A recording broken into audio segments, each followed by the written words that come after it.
I'm Isis Romero, and this is the news in San Antonio. A man led officers on a chase when police say he mistakenly thought they were after him for driving a stolen car. Police say the suspect had multiple warrants for his arrest. Simone Simpson has the latest from police. A police chase ends in a fiery crash just before 10 a.m. Officers were on their way to a shooting when this all happened. Police say when the driver saw the flashing lights, he panicked and thought they were after him for being in a stolen car. This is what's left of a stolen truck. The driver accused of leading officers on a chase. And my officers were en route to another call. It was a shooting in progress. With their emergency lights flashing, police say the driver of this truck took off. When he saw the lights, he thought he was being chased. So he increased the speed. And right around here, as you can see, he ran into an 18-wheeler from behind.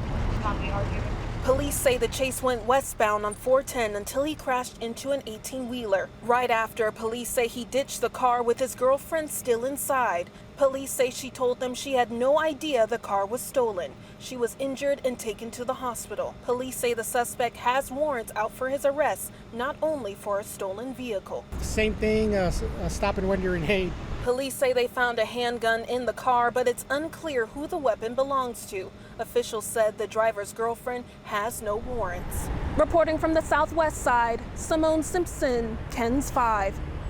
Crime Stoppers is offering a reward in the unsolved murder of 19-year-old Greg Bailey Jr. On December 15, 2021, police were called to a complex on Ray Bond Drive. Investigators say Bailey was found inside an apartment with gunshot wounds. He later died from his injuries. A witness told police the victim was fighting with two suspects at the apartment when he was shot. If you have any information, you're asked to contact Crime Stoppers.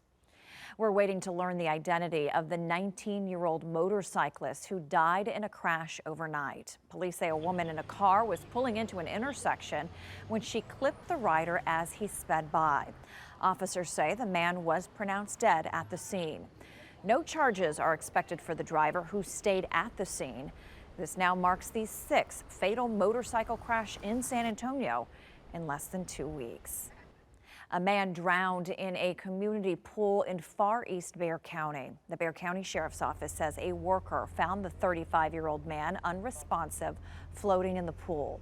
The worker called 911 and first responders performed CPR, but he was pronounced dead at the scene. Sheriff's deputies say there are no signs of foul play, but it is still under investigation.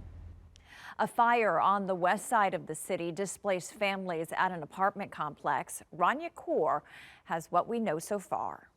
Neighbors woke up to smoke and flames coming from the bottom floor apartment this morning. Fire crews got here around 6 a.m. When San Antonio Fire Department got to the apartment, they say flames were rolling through the window. Because of the burglar bars on the door, they had to climb through the window to check for residents. At that point, crews said everyone had already gotten out safely. San Antonio Fire says that the fire was knocked out within 10 minutes. The bottom apartment where the fire started was destroyed, but the apartment on the top floor had smoke damage. The cause of the fire is still under investigation. We'll continue to keep you updated on air and online. From the west side, I'm Rania Kaur, KENS 5.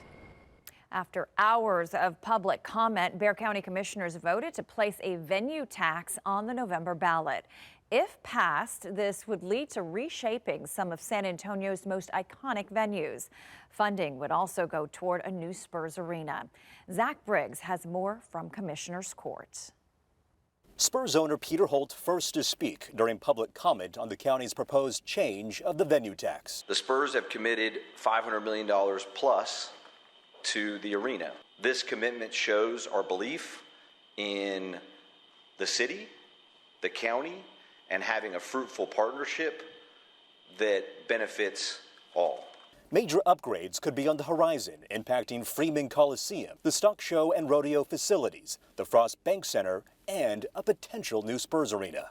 This is not Project Marvel. And sky's the limit for the east side that should have been delivered many years ago. The plan raises the county's hotel occupancy tax rate from 1.75 to 2%. As for the motor vehicle rentals tax, that remains unchanged at 5%. Overall, the tax, if approved by voters in November, could generate more than $500 million. But not everyone's convinced, many zeroing in on the Spurs arena funding. These construction projects need to be funded solely by the Spurs organization. This is a blank check to billionaires with our tax money. Commissioners emphasized this is a tourist tax. This also meets our commitments. No homeowner property taxes. We're looking exclusively through the venue tax. Among the dozens of speakers, many also expressed optimism for how this venue tax could transform San Antonio for the better. We are in support of their being able to improve and expand the Coliseum. We're not asking our visitors to pay for us to have a better quality of life. What we're asking for is to have a better quality of life created to attract more visitors and more business. All right, so now the commissioners are tasked with submitting that proposal to the Texas Comptroller by August 18th to qualify for the November 4th election. I'm Zach Briggs, KENS 5. The family of music legend Flaco Jimenez has announced a memorial service. His family, along with local arts nonprofit Luminaria, announced the service will be held Thursday at the Carver Community Center from 5:30 to 9 p.m. Jimenez passed away on July 31st at the age of 86. His family and friends invite the public to celebrate his legacy and memory with a prayer service. Speakers will include friends, fellow musicians, and fans.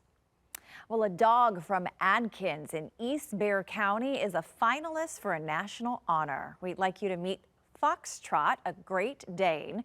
She's up for Nationwide's Hambone Award, recognizing the most unusual pet insurance claims of the year.